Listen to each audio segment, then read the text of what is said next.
Ladies and gentlemen, welcome to another episode of Leadership in Politics with Dr. Abraham. With me on the show today is Dr. Terence Jackson. Dr. Terence, welcome to Leadership in Politics. Thank you so very much for having me. It's a pleasure and an honor to be here. It's my honor. It's an overdue time that we have to be together. And finally, before the end of the year, we can't but have the pleasure of having you share your insights with the audience. Thank you. If you may kindly tell me, who is Dr. Terence Jackson? Oh, that's an excellent question. I would like to say that Dr. Terence Jackson is a servant, is one who is always seeking to help others improve their quality of life. And so I've kind of recognized early on that I enjoy being around people. I enjoy helping people. I enjoy helping people become better, think better, act better. And so with that, I call myself I'm a servant, in that in my personal mission, in 7 words, it is to help others improve their quality of life. Help others improve their quality of life. That's a beautiful mission. Beautiful mission. Yes. Beautiful mission. Mission. You and I, we met with our one of the meetings with our friend in common, Dr. O. You call him Dr. O. Yes, yes. So we met in a visionary leadership retreat. Yes. I enjoyed your insights. I enjoyed what you had to offer there. And I said, let me have him share these insights with my audience. Mm-hmm. You're an author. You wrote a book called Transformational Thinking, First Step Toward an Individual Greatness. Yes. Tell me about this book. What was the premise of this book and why did you write it? That's an excellent question, because the premise of the book was actually initially began as self-analysis. Okay. It was looking in the mirror one day and indicating and looking in the mirror and saying, you know what, I don't like what I see. I need to transform. And in doing so, in my personal transformation, how does that impact others around me? And then how can I use the same process to help others transform when they look in the mirror and they don't like what they see? Mm-hmm. And so it began from a self-analysis, or call to arms, if you will, mm-hmm. me. And then I could take a look at that and say, well, it should also be a call to arms for politicians, a call to arms for teachers, a call to arms for the educational system, a call to arms for organizations. But it first begins with me. And so I understand that it all begins with me. I think it was Mahatma Gandhi that says, be the change. And so that came from self-analysis. So that was the premise of exactly why I began to write the book and think about my transformation. Mm-hmm. So through the book, you became self-aware. Yes. This self-awareness, you took it to the next level, which is transformation to leaders. Yes. And with time, you became a teacher of leaders and a master of leaders and sensei of leaders in a way. So if I may call you, yes.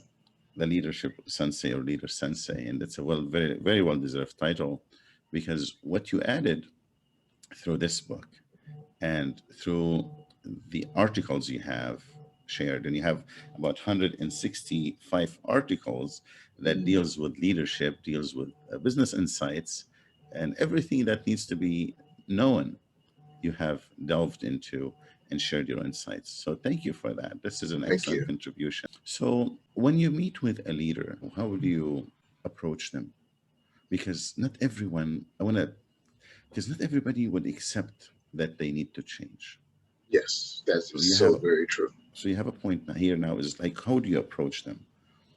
Well, it's really just getting to know who they are, getting to understand what their values are, understanding how those values tie into the organization that they're leading.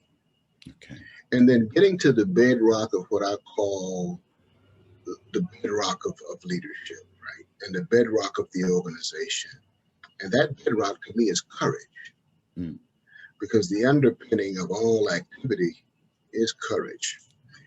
You know, you can, it takes courage to change the culture of an organization. It takes courage to change yourself as an individual. To acknowledge it. To Exactly. acknowledge It takes courage to acknowledge it. It Mhm. has to happen, right? Mhm. And so, I like to ask the question, on a scale of 1 to 10, with 10 being the highest, if you had to rate your individual courage or your organizational courage, how would you rate it? Right? Mhm. Because I'm really getting to courage, because we know, courage is, we're all going to have fear in whatever we do. We're going to, that exists, right? But courage is knowing how to navigate regardless of the fear, and where Mhm. you stand, and where you stand. And so I like to ask that question to understand what they think about themselves as it relates to their courage, how courageous they actually are. And sometimes you find out, especially in those one-on-one conversations, you'd be surprised what those levels of courage may or may not be. Mhm. So basically, you're discovering their own self-awareness Yes. of the situation. And Yes. the fear really is fear of uncertainty. We all face it. And you try, so when there's uncertainty, how do you make them realize the fear is legit? That's a good question, because we all have fear and we all have moments of uncertainty and ambiguity in which we navigate through, especially given COVID-19, um, and wanting to make the right decision. What I like to say is that we're at the intersection of intellect and intelligence. Mhm. Or let me back up. Intellect and instinct. We're at the intersection of intellect and instinct. And what that means is, intellect, of course, is our ability to think through the process, but instinct is really about our survival, right? It's those innate skills that we have to survive on a day. And so Mhm. we're at that intersection given COVID-19. And oftentimes the intellect likes to take over, but oftentimes when the intellect takes over, what happens is we use our intuitive measures in order to move forward. Well, with instinct is about being counterintuitive. So I think one of the strongest skills that we can have today is to be counterintuitive. Don't do what your habits would naturally tell you to do. Do just the opposite of that. Mhm. Because your habits are going to take you into comfort. You want to be comfortable. And oftentimes comfort brings about complacency, which means you don't move. Mm. So the When you gut feeling, where does the gut feeling work here? What oh, stage? that is it.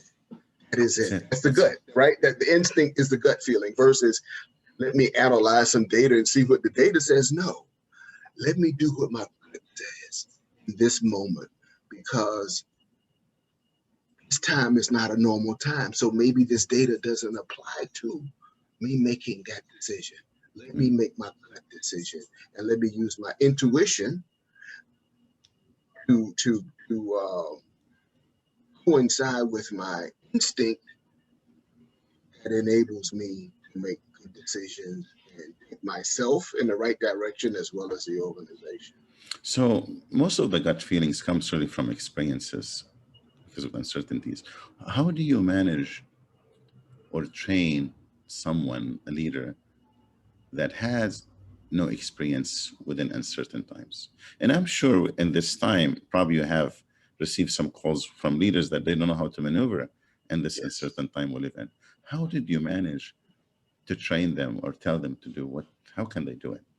It's interesting because even though they may not have that experience within the organization, they have personal experiences that are probably very similar So to you some of tap on those. that. You tap on Yes, those. yes. Okay, You good. have to tap into those personal Mhm. experiences that they've had in life, and then see how those experiences mirror the experience that they're having within the organization.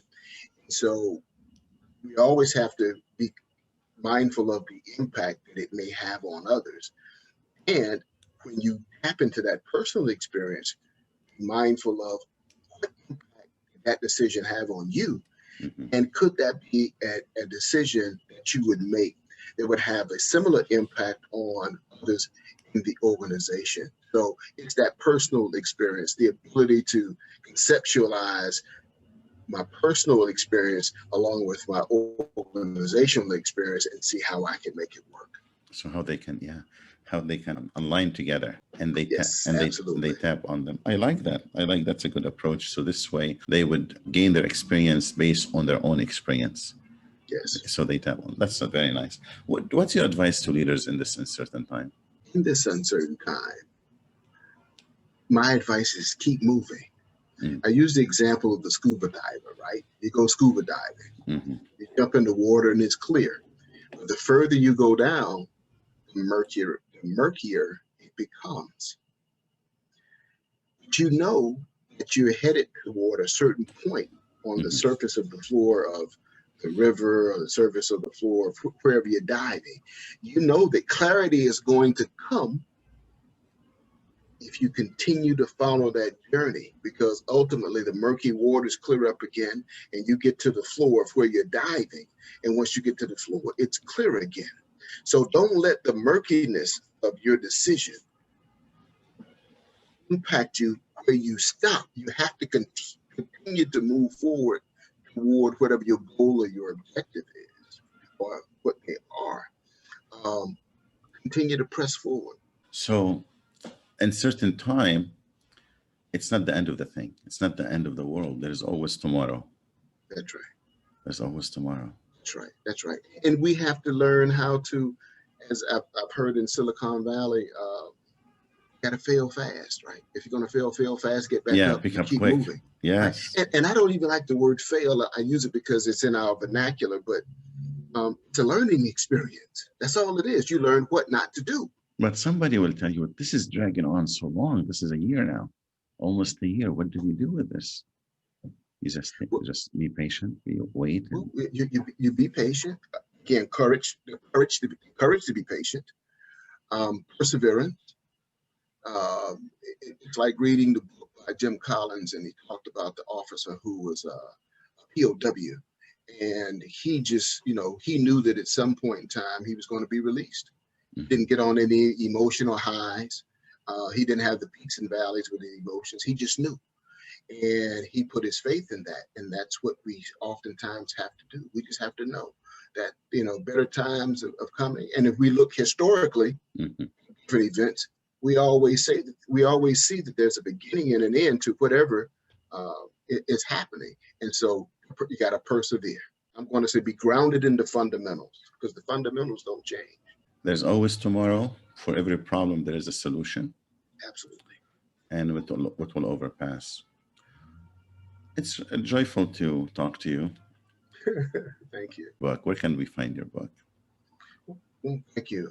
Transformational thinking, first step toward individual and organizational greatness, can be found on Amazon. Okay. It's actually Amazon. You can go there, put in transformational thinking, and when you do, you should see it. Uh, and I think that it would be beneficial for those who are considering examining self-examination, because my self-examination came from the heart, and I wanted it to be a timeless kind of work. And so Amazon is where you could find it. Do you have your own website as well? Yes, I do. And that website is jcgconsultinggroup.com. jcgconsultinggroup.com. All together, one word. That's nice. Do you want to add anything? You want to share anything or add anything? I really wanted to thank you for having me as a guest on your show to share some insight. I do think that I think transformation is easier than people it actually is, because I actually think that anything that a human being sets his mind to, they can do immediately if they so choose. And I think the transformation, and people can change pretty much overnight if they want to. It has to be in the heart, it has to be in the mind, it has to be in the spirit. And so with that, that was pretty much all. Transformational leadership as taught by our dear Dr. Terence Jackson, our leadership sensei. Transformational or transformation begins within within the individual, and from there takes him or her to any destination he or she wants. It's like the butterfly, right? It's like you look at the process of the caterpillar to the butterfly, right? Um, the caterpillar is not it may or may not be aware that we know of that it's making that transformation. Mm-hmm. The butterfly is not a new and improved caterpillar, right? It's an entirely different being, entirely different existence. Uh, um, and so we have to be mindful that transformation is the journey, and you're creating something that never existed before when you begin to do the self-analysis to recreate yourself or to transform yourself. It's you're becoming a different being. You said it's the journey. What is the destination? There isn't a destination. It's a continuous process of self-examination, always seeking to become better, to serve better, to become more mindful, be more human. Uh, Empathetic, yes, compassionate. more empathetic, sympathetic. Yes, yes. And when I say become more human, I'm really referring to empathy, Mm-hmm. meaning that I want to treat others like they want to be treated, not necessarily as I think they should be treated, but as they want to be treated. Because you've heard me say this before. The hue of our skin only serves a biological purpose. That's it. When you take away that hue, we as human beings are all the same, right? And somehow we get caught up in the hue of the skin and the differences, but you take that away. It's like in nature, Mm-hmm. right? There's a purpose for everything in nature, and there's a purpose for the hue. And so, but we're making it more than what it actually is. And so we need to be more human. And if I see you as human, then I see you as my equal, and there's equity there. And if I see you as human, then there's inclusivity there, right? And so we begin to act together and see what our needs and our wants and our desires. We realize that they're all the same. And versus all the other stratifications that we see in the world that man has created, right?